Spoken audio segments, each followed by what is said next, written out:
In the episode number 120 of the A.S.A.P Tech News, we talk about the latest AMD graphics card drivers, the latest NVIDIA graphics card drivers, Cooler Master expands its Mobius fan series, and MSI launches a new PCIe Gen 5 M.2 SSD. We start with NVIDIA and their latest graphics card driver, now at version 531.41. This new driver provides day one support for the newly launched Diablo 5 beta game.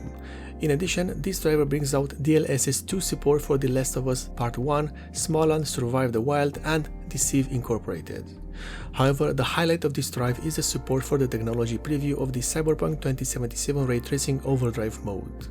In terms of fixed issues, there's plenty with this release, starting with an Adobe application stability issues using the 531.18 driver, A.S.A.P crashing at startup, Beamer issue with AV1 encoding in PTD0 mode, derivative touch designer NVAR crash when using multiple person tracking, with Forza Horizon 5 rainbow-like artifacts in games after driving updates, with Portal and RTX background applications max frame rate setting is being engaged while game is in focus, and with Horizon Zero Dawn, resizable bulb profiles on Intel platform are getting disabled on their own.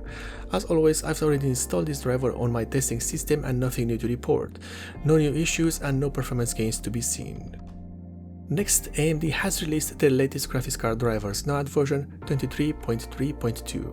This new driver brings out optimizations for Resident Evil 4 Remake and The Last of Us Part 1. It also brings out support for certain new Vulkan API extensions. In terms of fixed issues, there's plenty. Application crashes may be observed while playing Uncharted Legacy of Thieves collection on some AMD graphics card products. Application crashes may be observed while playing Genshin Impact on some AMD graphics cards. Corruption may be observed while playing It Takes Two. Connection failure or black screen may be observed using Parsec client with AMD decoder settings. The performance tuning stress test may randomly lower GPU usage before test completion.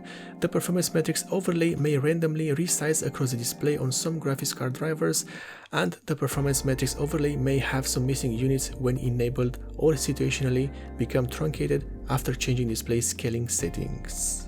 We continue with Cooler Master, which has expanded its Mobius performance fan series with 3 new models: the Mobius 120OC, Mobius 120p ARGB White Edition, and the Mobius 140p ARGB.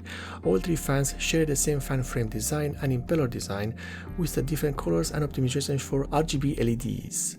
However, there are some notable differences between these fans apart from the fan frame dimensions, mainly the top speed. The Mobius 120OC model goes as high as 3200 RPM, while the other 2 go only as high as 2400 RPM and 1900 RPM.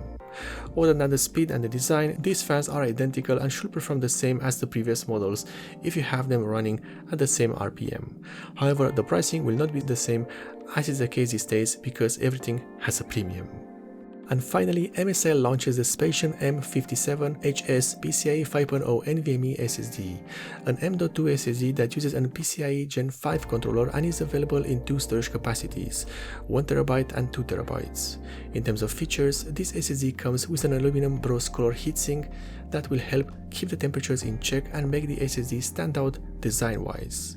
The advertised speed for this SSD is 10,000 MB per second and the controller is the new Phison E26. Thus, the advertised speeds might as well be real or close enough, but it depends on a lot of factors, such as the operating temperature, even with the heatsink, and the memory chips. And this is the end of the episode number 120 of the A.S.A.P Tech News, one of the few Tech News series which aims to deliver you the news as fast as possible for your convenience.